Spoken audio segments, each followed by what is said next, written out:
کہ خدا کے بعد ہے اعلیٰ فقط رتبہ محمد کا،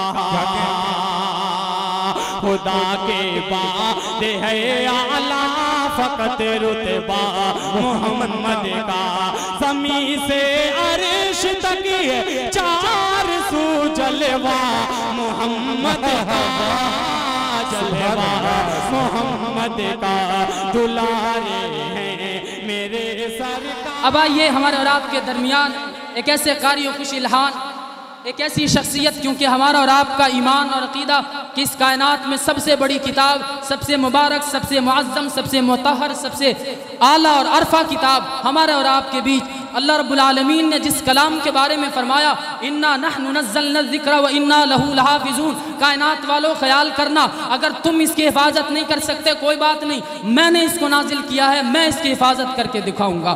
رب العالمین کی ذات نے حفاظت کر کے دکھایا، 1400 سال گزر گئے، ایک حرف نہیں، ایک نقطہ بھی اس قرآن کا کوئی تبدیل نہیں کر سکا۔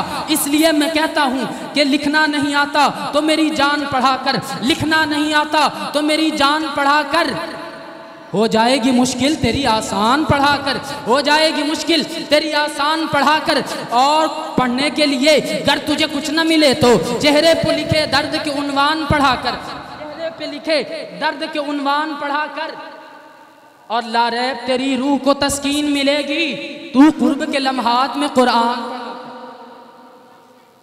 تو قرب کے لمحات میں قرآن پڑھا کر۔ اور یہ وہ قرآن کہ جس نے وہ انقلاب بپا کیا کہ کائنات حیران ہے کہ ایسا کیسے ہو سکتا ہے، ظلم و جبر کا عالم ہے، ظلم و جبر کا ماحول ہے، کائنات ظلمت میں ڈوبی ہے، لیکن ایک اکیلے شخصیت نے صرف 23 سال کی قلیل مدت میں وہ انقلاب بپا کیا کہ جو عادل تھا، جو ظالم تھا وہ عادل بنا، اور جو قوم کا سب سے بدترین اور دنیا کا جسے لوگ یہ سمجھتے تھے، جسے لوگ یہ کہا کرتے تھے یہ بدو لوگ ہے، رب کی ذات نے، قرآن کی پاور نے انہیں قیصر و کسریٰ کا مالک بنا کے چھوڑا۔ ہاں اسی لیے تو میں کہتا ہوں اس قرآن نے اس کائنات کے نظام کو بدلا ہے۔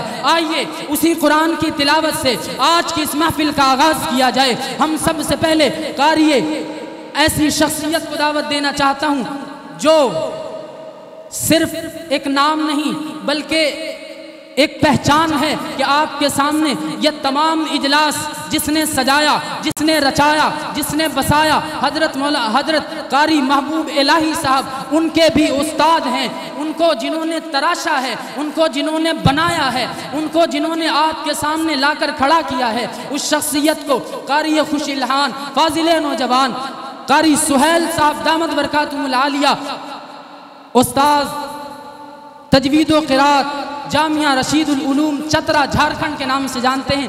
آئیے ان کے حضور بڑے ہی ادب و احترام کے ساتھ میں ملتمس ہوں کہ حضرت تشریف لائیں اور تلاوت کلام اللہ سے ہم سامعین کو مستفیض فرمائیں۔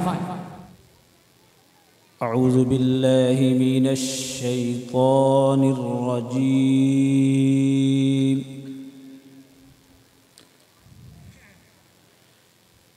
بسم اللہ الرحمن الرحیم،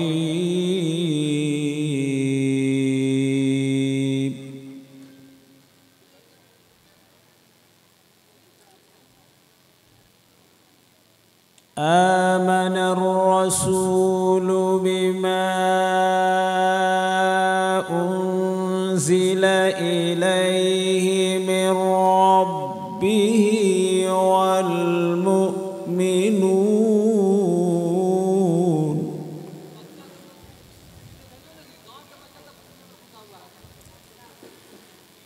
كل آمن بالله وملائكته وكتبه ورسله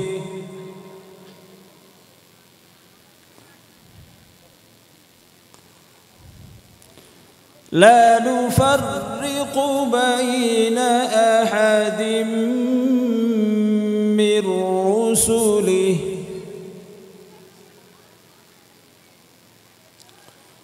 وقالوا سمعنا وأطعنا غفرانك ربنا ربنا وإليك المصير.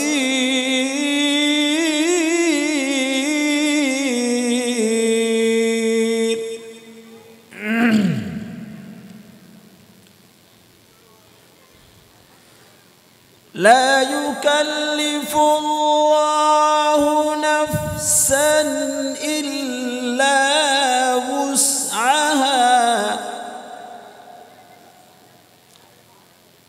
لها ما كسبت وعليها ما اكتسبت. ربنا لا تؤاخذنا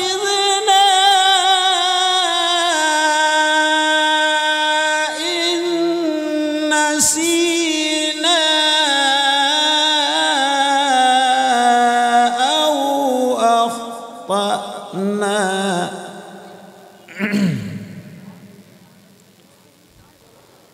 ربنا ولا تحملنا ما لا طاقة لنا به.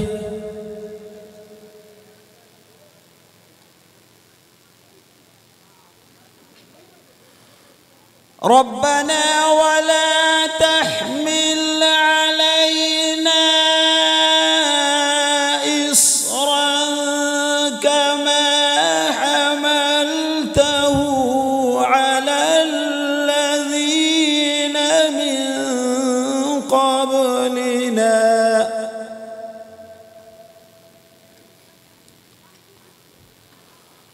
ربنا ولا تحملنا ما لا طاقة لنا به واعف عنا واغفر لنا وارحمنا.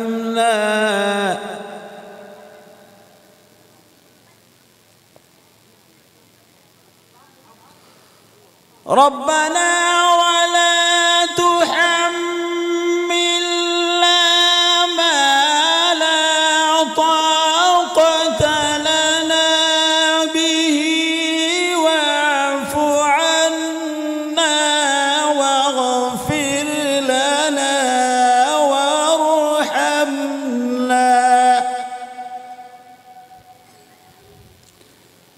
أنت مولانا فانصرنا على القوم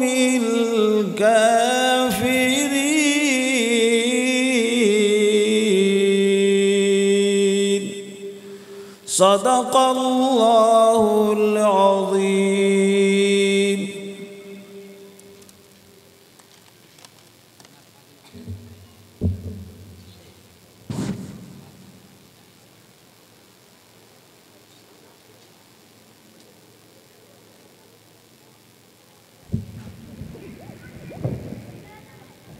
ماشاءاللہ سبحان اللہ جزاک اللہ.